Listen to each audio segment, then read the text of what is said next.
Hello दोस्तों। तो आज हम बात करेंगे 2024 के फिजिक्स में नोबेल पुरस्कार के विजेता के बारे में, जो भौतिकी में अद्भुत कमाल करके दिखाए। इस साल का पुरस्कार जो दिया गया नोबेल पुरस्कार में एआई और हमारे मस्तिष्क से जुड़े हुए शोध के बारे में दिया गया। तो चलिए जानते हैं कि रोजमर्रा की जिंदगी में हमें कि यह जो शोध जिस सब्जेक्ट पे नोबेल प्राइज मिला है वो हमारे कैसे मदद करेंगे। ठीक है, तो समझने की कोशिश। साल जो नोबेल प्राइज है ये मिला है हमारा हॉपफील्ड को, जो तुम्हारा प्रिंसटन यूनिवर्सिटी का है, और दूसरे मिला है हिंटन को, जो हमारा टोरंटो यूनिवर्सिटी का है। जॉन हॉपफील्ड ने यह दिखाया है कि मस्तिष्क किस तरह यादों को संभालता है या किस तरह यादों को याद रखता है। इसको समझने में किस प्रकार से हमारा मस्तिष्क काम करता है, इसके बारे में हॉपफील्ड ने जिस पे काम किया है वो है artificial neural network. Artificial neural network actually है क्या ये? तो बेसिकली ये है कि ये जो नेटवर्क है ये समझने मतलब जैसे हम कोई डाटा दिए, ठीक है, और डाटा मानो क्या कंप्लीटेड नहीं है, डिफॉल्टेड है, टूटा फूटा डाटा है, लेकिन उस टूटा फूटा डाटा को एआई के मर्जी पर मदद से हम लोग पूरा उस डाटा का इंफॉर्मेशन क्या करेंगे, निकाल पाएंगे। ठीक है, इसमें हमारा हॉपफील्ड का काम है। ठीक है, और जो हिल्टन है तुम्हारा उसको तो ऑब्वियसली गॉड फादर कहा जाता है एआई में मतलब आर्टिफिशियल इंटेलिजेंस में।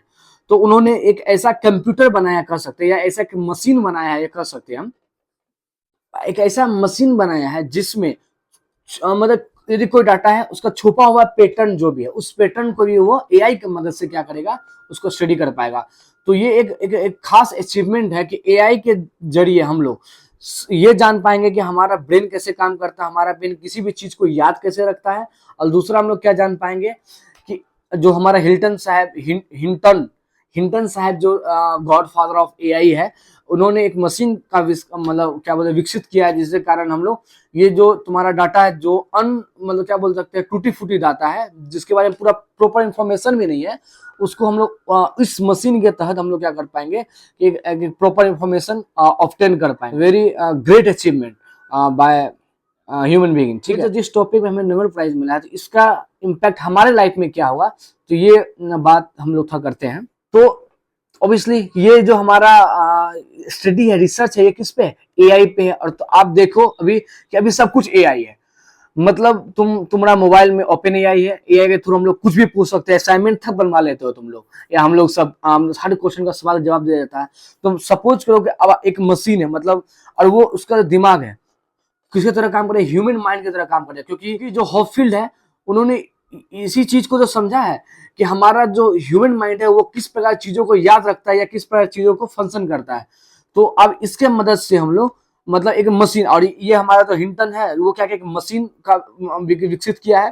तो अब वो मशीन जो है क्या करेगा, हमारा एआई की मदद से ह्यूमन की तरह सोचने लगेगा। ये समझो कि एक फिल्म था रोबोट फिल्म का नाम है, जो रजनीकांत वाला है, उसमें कैसे एआई मतलब रोबोट इंसान की तरह सोचने लगता है तो क्या तबाही मचा देता है।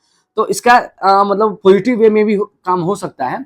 तो सोचो कि आने वाला समय में किस प्रकार मशीन जो है हमारा काम करेगा, और मशीन कैसे काम करेगा, ह्यूमन माइंड की तरह सोचेगा, और फिर ये हमारे लिए मार्वेलस थिंग होगा। अभी तो छोटा मोटा एआई है, कुछ टाइप कर लेते हैं और उसके आंसर निकाल लेते हैं, या कुछ फोटो वगैरह क्रिएट कर लेते हैं, या कुछ वीडियो वगैरह क्रिएट कर दे एआई की मदद से। लेकिन सोचो यदि मशीन ह्यूमन माइंड की तरह सोचने लगे तो क्या क्या इम्पैक्ट आ सकता है। तो इसके लिए हम लोग अप्रिशिएट करने से बहुत अच्छा है कि हम लोग को एडमायर करना चाहिए दोनों ग्रेट फिजिसिस्ट और दो ग्रेट साइंटिस्ट के लिए जिन्होंने 2024 का नोबेल प्राइज मिला हुआ है। हाँ,